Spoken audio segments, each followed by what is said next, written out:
Hello everyone. I'm gonna refrain from saying good morning. It's close to lunchtime. I will say a happy belated New Year. I was told you can't do that until like the end of January. And since it's the first time that I've seen the majority of you this year, I get to say that. I also need to say Happy New Year for a particular reason. And that reason is I would like to know how many of you have set a New Year's resolution this year. Just quick show of hands, who's set a New Year's resolution? Only 2 people? Okay, this is not gonna work. Those New Year's resolutions that the 2 of you set, how many of those are linked to trying to break old habits? Or changing your lifestyle, doing things different? I have one last one for you now. How many times have you set that same New Year's resolution? Or is it the first time? It's a bit different than the previous ones. Okay, fair enough.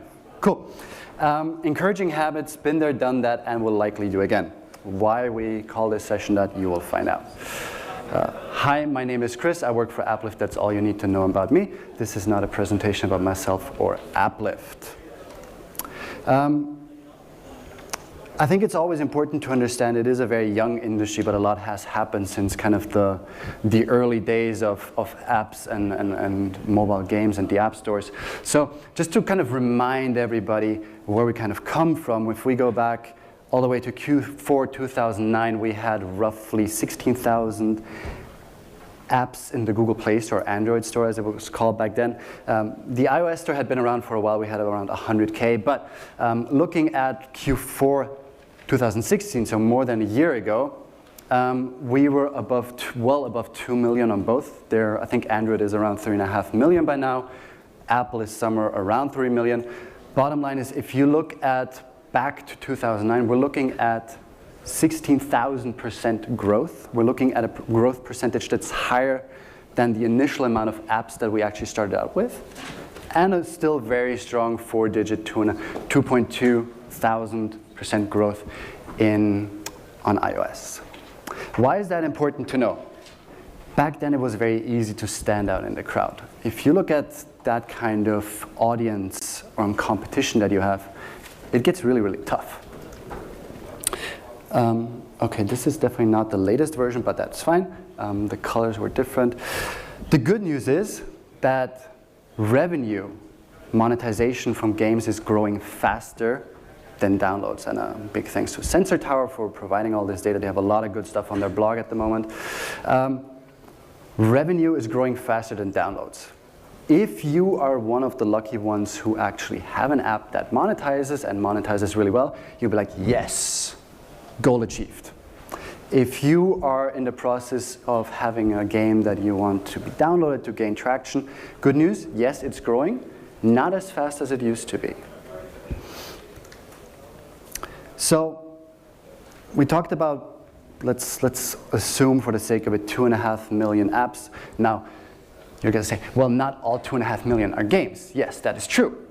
The majority games is still the single biggest category in terms of number of games or number of apps per category that we see across both stores.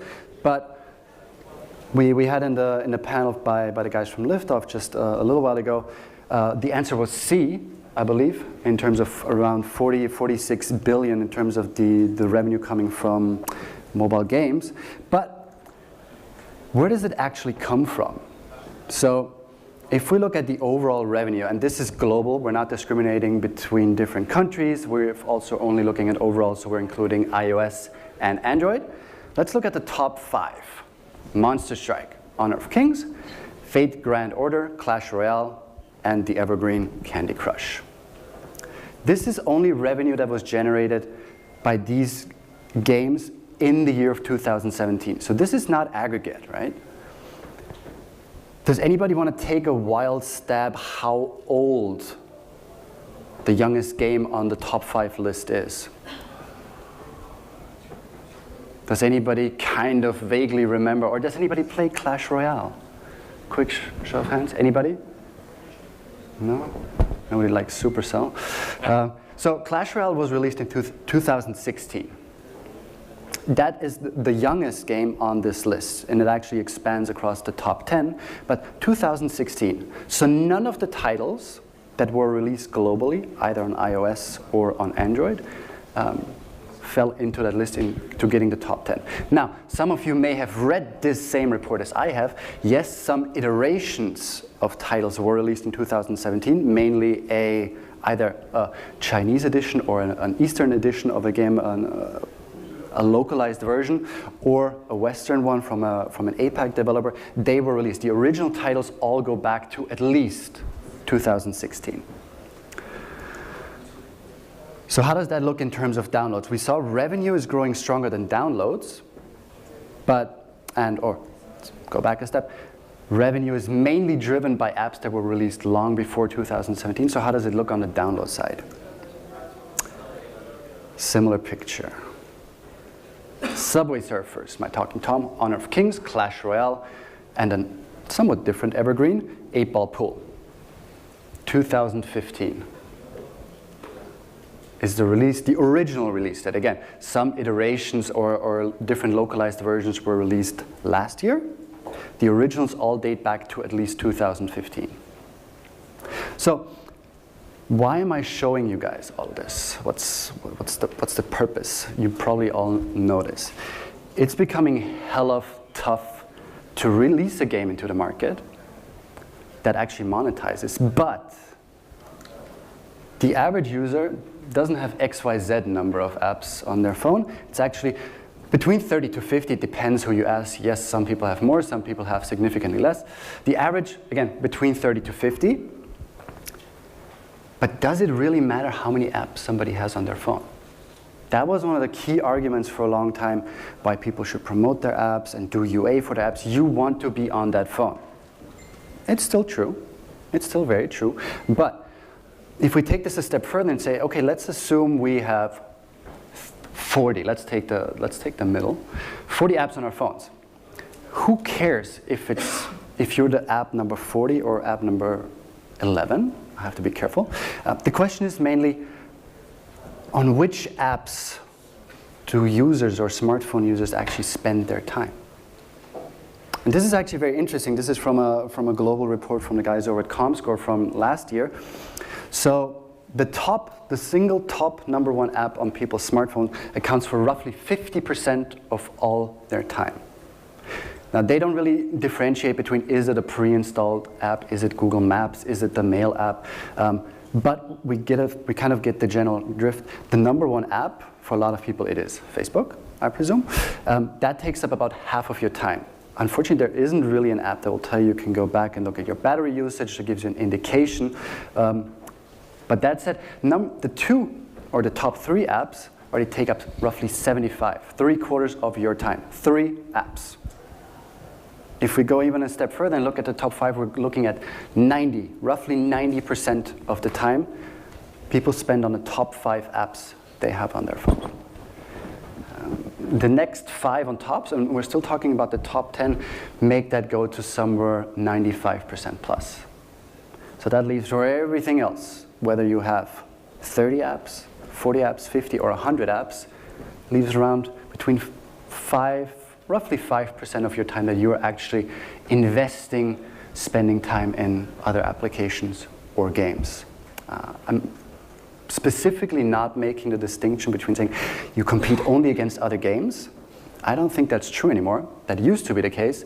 Nowadays, you are fighting for screen time with all the entertainment apps, social networks, messaging apps, chats, so on and so forth, new categories, basically subcategories, basically popping up every day. You're competing against everybody else. That's the truth of it.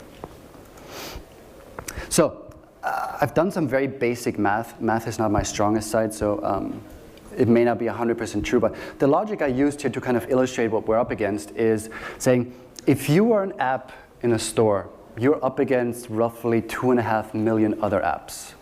Yes, it's not entirely true. I do apologize for that.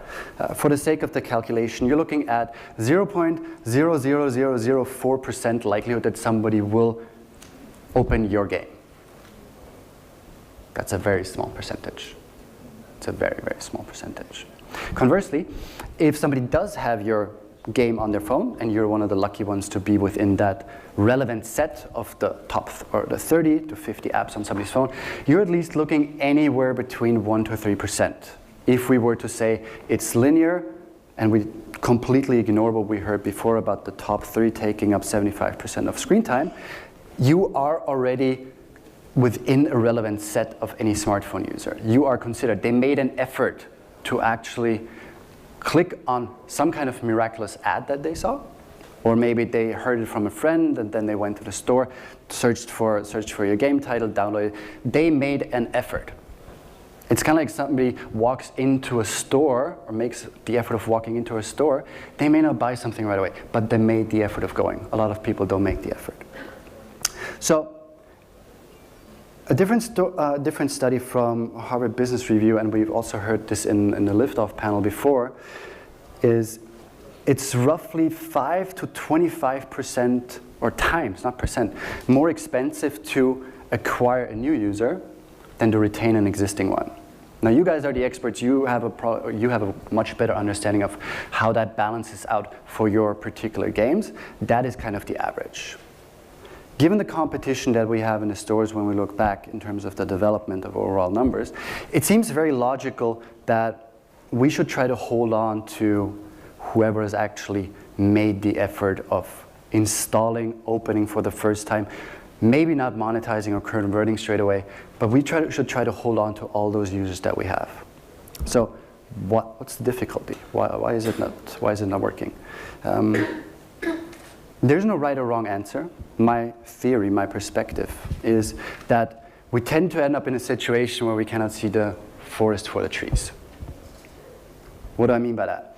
There's so many different elements, data points. We look at post-install KPIs, we look at LTV projections, we look at ARPU, we look at ROI, we look at ROAS, we look at a whole glossary of different things.